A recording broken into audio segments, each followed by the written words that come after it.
Hi friends, welcome to SS culinary. இன்னைக்கு நம்ம சேனல்ல ஒரு ஹெல்த்தியான ரெசிபி தாங்க பார்க்க போறோம். இந்த ரெசிபி மார்னிங் பிரேக்ஃபாஸ்டா கூட நீங்க எடுத்துக்கலாம், இல்லைன்னா ஈவினிங் ஸ்நாக்ஸா கூட நீங்க சாப்பிடலாம். அந்த ரெசிபி என்னன்னு தெரிஞ்சுக்கிறதுக்கு முன்னாடி எங்களோட சேனலை நீங்க சப்ஸ்கிரைப் பண்ணலாம், மறக்காம பண்ணிடுங்க. அப்படியே பக்கத்தில் உள்ள பெல் பட்டனையும் கிளிக் பண்ணிடுங்க. இன்னைக்கு நம்ம பார்க்கக்கூடிய ரெசிபி என்னன்னு பார்த்தீங்கன்னா பணியாரம். பணியாரத்தில் ஸ்வீட் பணியாரம், கார பணியாரம் சொல்லி எவ்வளோ வெரைட்டி இருக்கு. அதுலேயுமே கொஞ்சம் டிஃப்ரெண்டாக பட்டாணியும் பாசிப்பருப்பும் சேர்த்து பண்ணால் எப்படி இருக்கும் தான் இன்னைக்கு நம்ம பார்க்க போகிறோம். பட்டாணி பாசிப்பருப்பு பணியாரம் எப்படி பண்ணலான்னு சொல்லி பார்க்கலாம் வாங்க.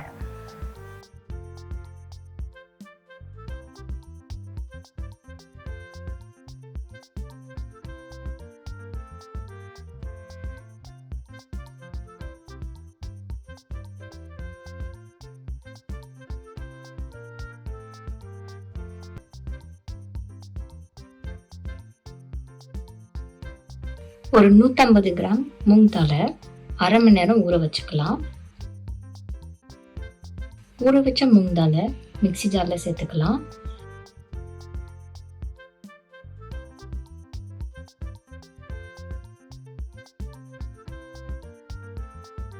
இது கூட ஒரு கப்பு நிறைய பட்டாணி சேர்த்துக்கலாம். இது கூட 3 பச்சை மிளகாய், ஒரு துண்டு இஞ்சியை சேர்த்துக்கலாம். நான் ஒரு துண்டு இஞ்சி பொடியாக கட் பண்ணி சேர்த்துக்கிறேன். பச்சை மிளகாய் காரத்துக்கு ஏற்ற மாதிரி நீங்கள் சேர்த்துக்கோங்க. கொஞ்சமாக கருவேப்பிலை சேர்த்துக்கலாம். 1 டேபிள் ஸ்பூன் ஜீரகம் சேர்த்துக்கலாம். இப்போ இதுக்கு தேவையான உப்பு சேர்த்துட்டு நம்ம நல்லா நைஸாக அரைச்சி கொண்டு வந்துக்கலாம். இப்போ அரைச்ச மாவை ஒரு பவுலில் எடுத்துக்கலாம். இது கூட பெரிய வெங்காயம் பொடியா கட் பண்ணி ஒரு கப் அளவு சேர்த்துக்கிறேன். பெரிய தக்காளி பொடியா கட் பண்ணி ஒரு கப் அளவு சேர்த்துக்கிறேன். கொஞ்சமா கருவேப்பிலை பொடியா கட் பண்ணி சேர்த்துக்கலாம். இப்ப இது எல்லாமே நல்லா மிக்ஸ் பண்ணிக்கலாம்.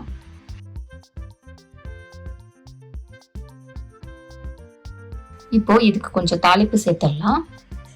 கொஞ்சமா எண்ணெய் ஊற்றி 1/4 டீஸ்பூன் பெருங்காயம், 1/2 டீஸ்பூன் கடுகு, கொஞ்சமா உளுந்தம் பருப்பு. இது நல்லா பொரிஞ்சு வந்ததும் நம்ம அரைச்சு வச்ச மாவுல இதை சேர்த்துடலாம். சேர்த்துட்டு அகைன் நல்லா மிக்ஸ் பண்ணிக்கலாம்.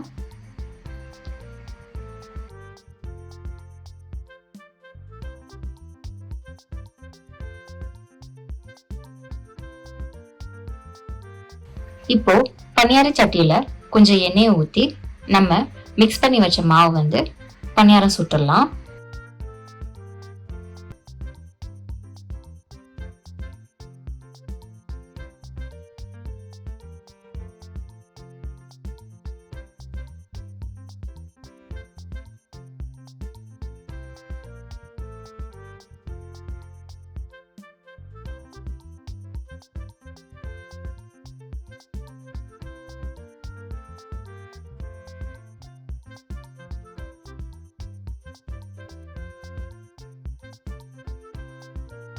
இதை நீங்க மீடியம் ஃப்ளேம்லேயே பண்ணுங்க. ஹை ஃப்ளேம்ல பண்ணீங்கன்னா வெளியில நல்லா கருகிரும், உள்ள சரியாவே வெந்திருக்காது.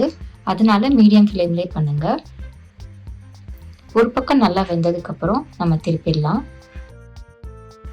இப்ப 2 பக்கம் நல்லா வெந்துருச்சு. இப்ப இதை நம்ம ஒரு பிளேட்ல மாத்தி சர்வ் பண்ணிடலாம். மிச்சம் இருக்க மாவையும் இதே போல நம்ம பணியாரம் சுட்டு எடுத்துக்கலாம்.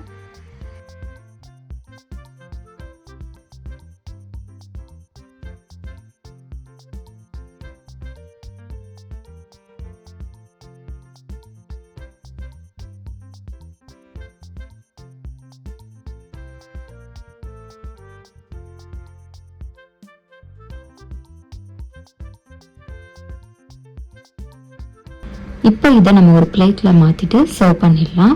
அவ்வளோதாங்க, ஹெல்த்தியான பணியாரம் ரெடி ஆயிடுச்சு.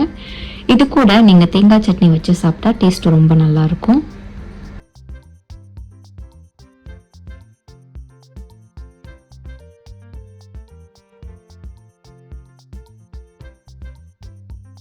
ஈஸியாக டிஃப்ரெண்ட்டாக பட்டாணியும் பாசிப்பருப்பும் வச்சு பணியாரம் எப்படி பண்ணுறதுன்னு பார்த்தோம். இந்த டிஃப்ரெண்ட்டான ரெசிபியை நீங்களும் வீட்டில் செஞ்சு பாருங்கள். டேஸ்ட் எப்படி வந்ததுன்னு மறக்காமல் கமெண்ட் பாக்ஸில் கமெண்ட் பண்ணுங்கள். இது ஒரு பெஸ்ட் ஈவினிங் ஸ்நாக்ஸ்னே சொல்லலாம். இந்த ஸ்நாக்ஸை கண்டிப்பாக நீங்களும் ட்ரை பண்ணுங்கள். உங்களுக்கு இந்த ரெசிபி பிடிச்சிருக்கும்னு நம்புகிறேன். அப்போ அப்படியே லைக் பண்ணிவிட்டு உங்கள் ஃப்ரெண்ட்ஸ், ஃபேமிலி எல்லாருக்குமே ஷேர் பண்ணுங்கள். நெக்ஸ்ட் ஒரு டிஃப்ரெண்ட்டான வீடியோவில் பார்க்குறேன். பாய்.